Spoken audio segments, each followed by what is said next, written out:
जी बिस्मिल्लाहिर्रहमानिर्रहीम। अस्सलाम वालेकुम डियर स्टूडेंट्स।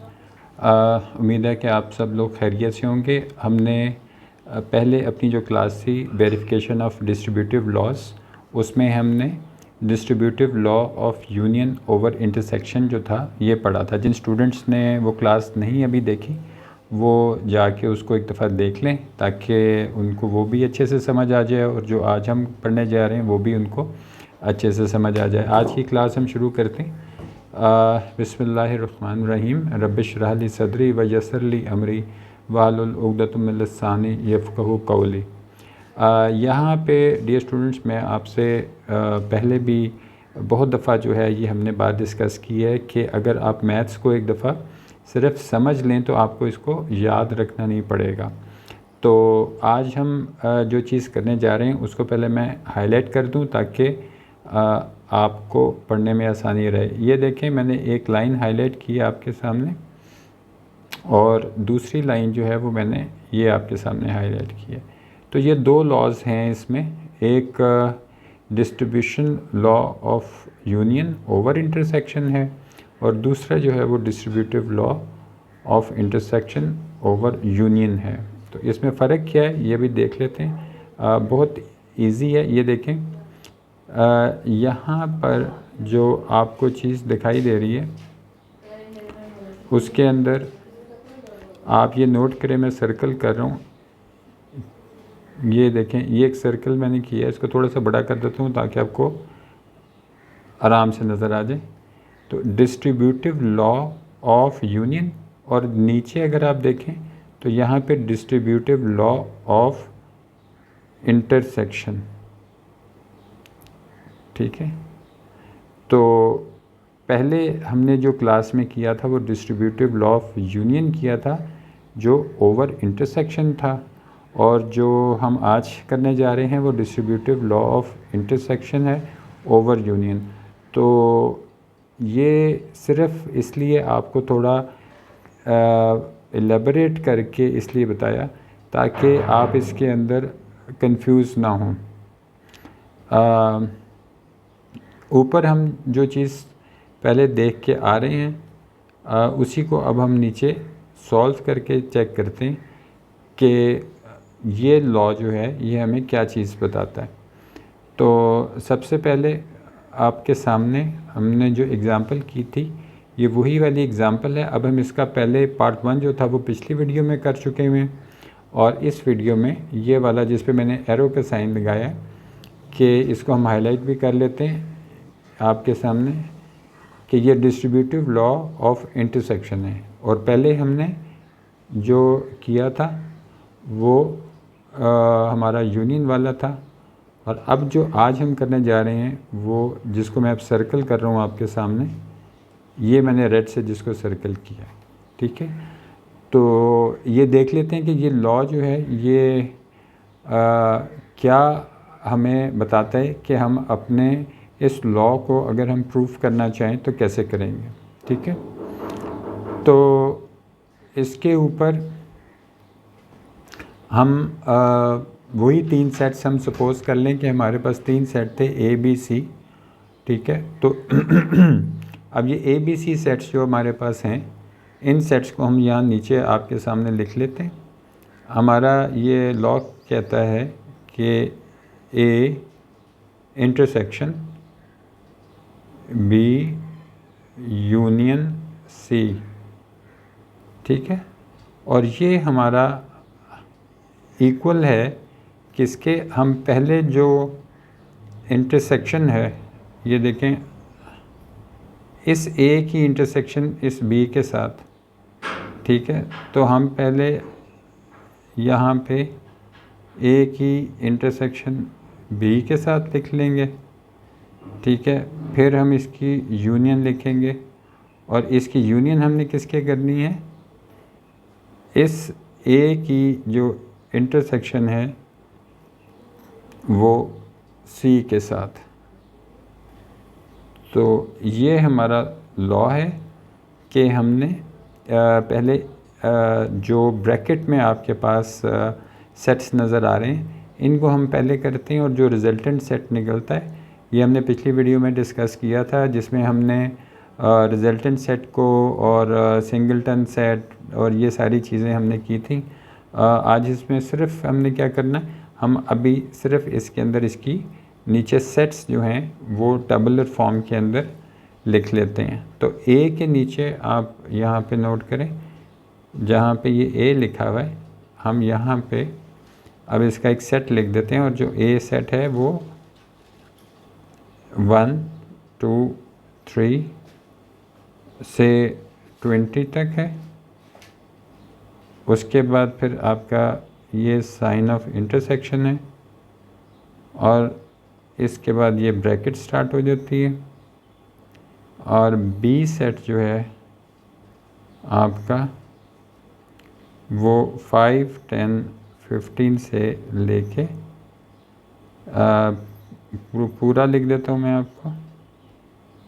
यहाँ पे आप देखें, ये हमने इसका ये सेट लिख दिया, और इसकी यूनियन थी, ठीक है। और इसकी यूनियन के बाद हमारे पास जो सेट सी है वो हम लिख लेते हैं 3 9 15 21 27 33, और ये हमारी ब्रैकेट क्लोज होगी। अब यहाँ पे जो चीज़ नोट करने वाली है वो ये है कि ये वाला हिस्सा जो है आपका, जो इसको हम लेफ़्ट हैंड साइड अपनी कहते हैं, और जिसको ये अब हमने सर्कल किया ये आपकी राइट हैंड साइड है। तो ये साइन ऑफ इक्वालिटी, ये साइन ऑफ इक्वालिटी यहाँ पे मैंने एरो का निशान लगाया। तो इसकी अगर लेफ़्ट साइड और राइट साइड दोनों इक्वल हों तो इसका मतलब है कि हमारी ये इक्वेशन जो है बैलेंस है, और ये कंडीशन हमारी ट्रू हो जाती है, ठीक है। तो यहाँ पे हम अभी इसको सॉल्व करके देख लेते हैं, और फिर हम अपने लॉ को जो है वो प्रूफ कर लेते हैं।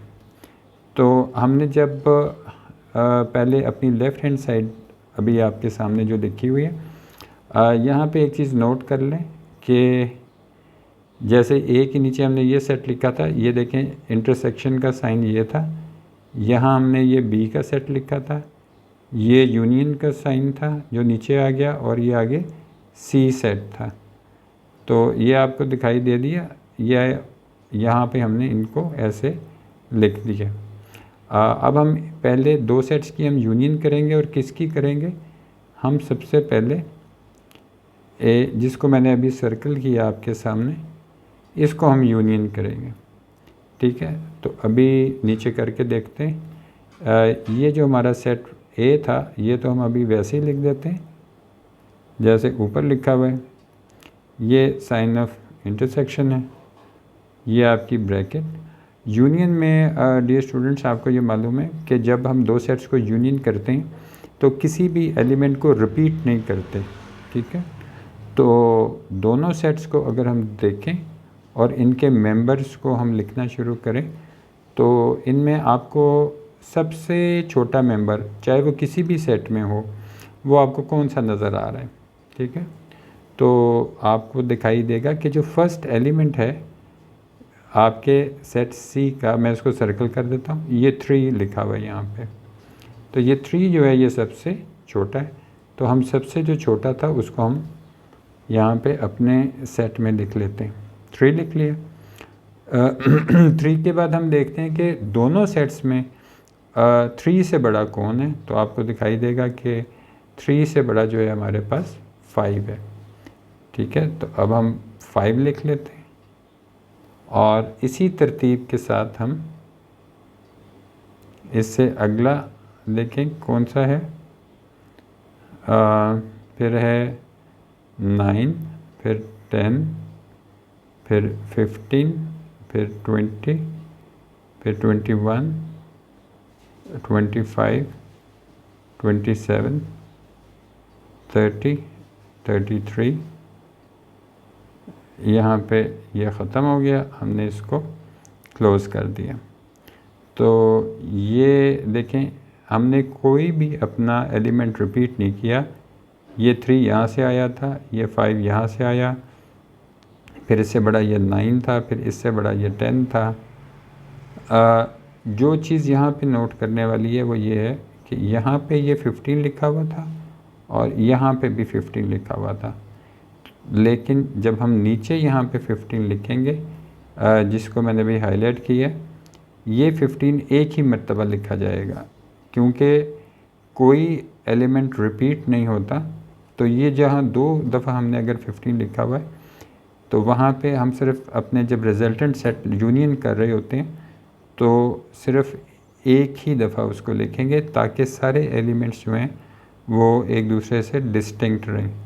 ठीक है, तो ये एक पॉइंट था और आपको उम्मीद है कि ये वाला पॉइंट जो है वो समझ आ गया होगा। डियर स्टूडेंट्स, यहाँ तक तो हमने इसको सॉल्व कर लिया। अब हम इन दोनों की हमने इंटरसेक्शन करनी है आगे चेक करने की। तो यहाँ पे आप ये देखें कि हमारे पास एक सेट है, सेट ए, ये हम लिख रहे हैं यहाँ पे, पहले भी इसको हमने लिखा हुआ है, और इसकी अब हमने इंटरसेक्शन जिससे करनी है वो है 3, 5, 9, 10, 15, 20, 21, 25, 27, 30 और 33। ये देखें डियर स्टूडेंट्स, हमारे पास इस वक्त जो दोनों सेट्स हैं ये आ गए, और अब हमारे पास जो करने वाला काम है वो ये है कि हमने इसको इंटरसेक्शन करना है, जिसका ये मतलब है कि दोनों सेट्स में जो एलिमेंट्स कॉमन होंगे, ठीक है, मैं यहाँ लिख देता हूँ कि ये वाला सेट और ये वाला सेट इसके कॉमन एलिमेंट्स, कॉमन का मतलब होता है मुश्तरका। मुश्तरका से मुराद ये कि जो एलिमेंट्स दोनों में मौजूद हों। तो अब दोनों में जो एलिमेंट्स हैं वो कौन से मौजूद हैं वो अभी चेक कर लेते हैं, और इस तरह हमारा एक लेफ़्ट हैंड साइड जो है वो हमारे लॉ की हमारे सामने आ जाती है। तो यहाँ पे डियर स्टूडेंट्स नोट करें कि इस सेट के अंदर 1 से लेके 20 तक एलिमेंट्स मौजूद हैं। इसका ये मतलब हुआ कि अगर आप अगला सेट देखें जो आपको ये नज़र आ रहा है, तो यहाँ से ये 3, 5, 9, 10, 15 और 20 ये वो एलिमेंट्स हैं जो कि इसमें आपके जो सेट ए है उसमें तो मौजूद ही होंगे, क्योंकि ये आपका सेट ए था और ये आपका सेट रिज़ल्टेंट निकला था, इसको हम रिज़ल्टेंट सेट कहते हैं। और ये रिज़ल्टेंट सेट किसका था? जिस वक्त आपने 2 सेट्स की यूनियन की थी। ठीक है, कौन से 2 सेट्स की? ये देख लें, बी और सी। तो आपने ये रिज़ल्टेंट सेट जो था ये बी और सी की यूनियन से आया। अब आपने जो आपके पास ये रिज़ल्टेंट सेट है इसमें और जो आपके पास सेट ए है इसमें वो एलिमेंट्स देखने हैं जो दोनों में मौजूद हैं। तो जैसे ये आपको दिखाई दे रहा है, फर्स्ट एलिमेंट 3 है, तो यहाँ पे भी ये 3 है, तो हम इसको यहाँ पे लिख देंगे। इसके बाद 5 है, ज़ाहिरी बात है कि ये 1, 2, 3, 4, 5, 6 से लेके 20 तक काउंटिंग होगी, तो इसका मतलब है कि फिर 5 भी मौजूद होगा, 9 भी मौजूद होगा, 10 भी मौजूद होगा, 15 भी मौजूद होगा, 20 भी मौजूद होगा। लेकिन अगर इसके बाद आप देखें तो ये 21 जो है ये इसके अंदर मौजूद नहीं, फिर 25 भी इसी तरह, और 27 और 30 और 33। तो ये सारे एलिमेंट्स जिनको मैंने अभी ग्रीन कलर से आपके सामने सर्कल किया है, इसको मैं हाईलाइट कर देता हूँ ताकि आपको आसानी से समझ आ जाए कि ये वो वाले एलिमेंट्स हैं जो आपके एलिमेंट्स आपके इसमें मौजूद नहीं हैं। तो चूँकि ये एलिमेंट्स मौजूद नहीं हैं, कॉमन नहीं है, तो ये नहीं लिखे जाएंगे और हम सिर्फ यहाँ तक हमारा लेफ़्ट हैंड साइड जो है हमारी मुकम्मल हो जाएगी।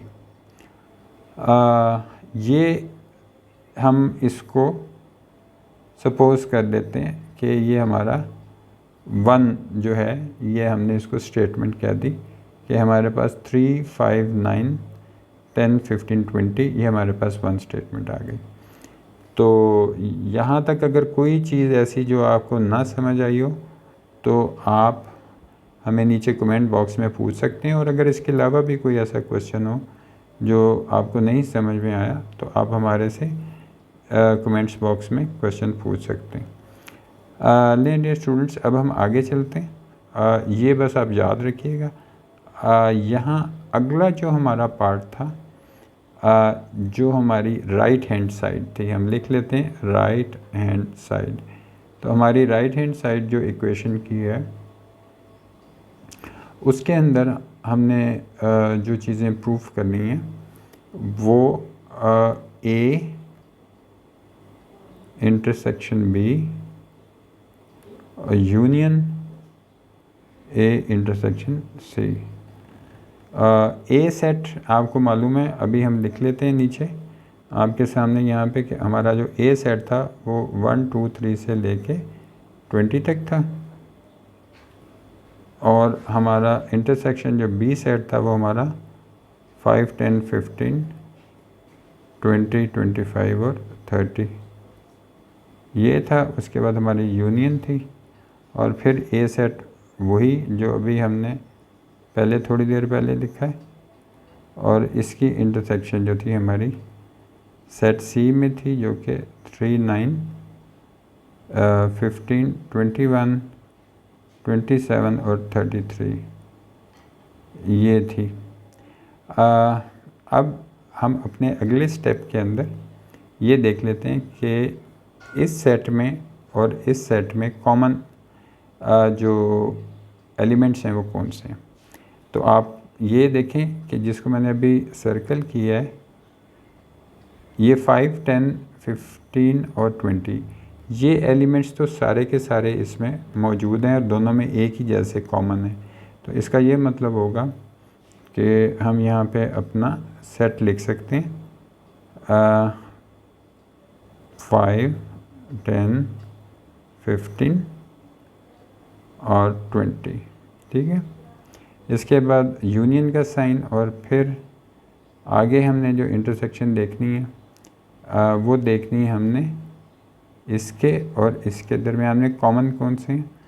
तो आपको दिखाई देगा, हम उसको ग्रीन से हाईलाइट कर देते हैं, बल्कि हाईलाइटर से कर देते हैं कि ये 3 एलिमेंट्स जो हैं जो आपको दिखाई दे रहे हैं ये सारे इसमें मौजूद हैं।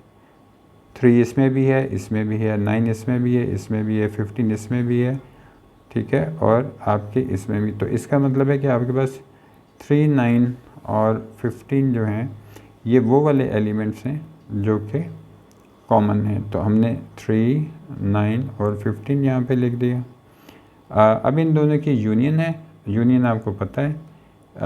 एक चीज़ आपको दिखा देते हैं ताकि आपको मज़ीद आसानी हो जाती है। इन दोनों को जो हमने पहले स्टेप देखा था उसके अंदर इन दोनों का जो रिज़ल्टेंट निकला था इन सेट्स का वो ये था, और इन दोनों का जो रिज़ल्टेंट निकला था वो ये लिखा है। अब हमने इन दोनों के एलिमेंट्स को यूनाइट कर देना है, इकट्ठे कर देना है। तो हम यहाँ पे लिख सकते हैं 3, 9, 10 सॉरी एक इसमें एलिमेंट 5 भी था वो लिख लेते हैं, हमने वो भी लिखा नहीं। यहाँ पे हम लिख लेते हैं कि 3, 5, 9 उसके बाद 10, 15 और 20। तो ये जो हमारी स्टेटमेंट इसको हम 2 कह देते हैं। अब हम ये देखते हैं कि जिसको भी हमने ये 2 कह दिया ये हमारी राइट हैंड साइड थी। तो हमने अभी थोड़ी देर पहले एक स्टेटमेंट को 1 कहा था, तो 1 को उठा के इसके साथ रख लेते हैं और फिर मैच करते हैं कि ये दोनों बराबर हैं या नहीं। तो हमारी लेफ़्ट हैंड जो 1 था हमारा 1 को हम इस तरह करते हैं कि 2 के साथ रख के मैच कर लेते हैं, यहाँ पे हमारी ये टू स्टेटमेंट थी, तो यहाँ पे ये देखें हमने ऊपर से ये 1 उठा के ले आए जो भी हमने देखा। अगर आप देखें तो 1 और 2 स्टेटमेंट्स के रिज़ल्ट्स एग्जैक्टली एक ही जैसे हैं। ये 5, ये 9, फिर ये 10, फिर ये 15, फिर ये 20 एग्जैक्टली सेम है। तो जब ये 1 और 2 स्टेटमेंट्स हमारे दोनों सामने आ गई तो हम इसी से लिख सकते हैं कि 10 फ्रॉम 1 एंड 2 वी कंक्लूड। ठीक है, कंक्लूड का मतलब है नतीजा निकालना। तो we conclude that A intersection B union C is equal to A intersection B union A intersection C। तो ये ले लिए स्टूडेंट्स, हमारा जो लॉ था वो प्रूव हो गया। हम नेक्स्ट क्लास में जो है वो डिमॉर्गन्स लॉ जो है वो देखेंगे। आज की क्लास में कोई चीज़ आपको ना समझ आई हो तो आप नीचे कमेंट बॉक्स में पूछ लें, और अगर आपको वीडियो में जो बात सबसे अच्छी लगी है वो भी नीचे कमेंट बॉक्स में लिख दें, और इसको रिवाइज़ कर लें, वीडियो को लाइक कर लें, अपने फ्रेंड्स के साथ शेयर कर लें। अगली वीडियो के लिए आप इजाज़त दें। ठीक है, अपना बहुत सा ख्याल रखें। Thank you very much. अल्लाह हाफिज़।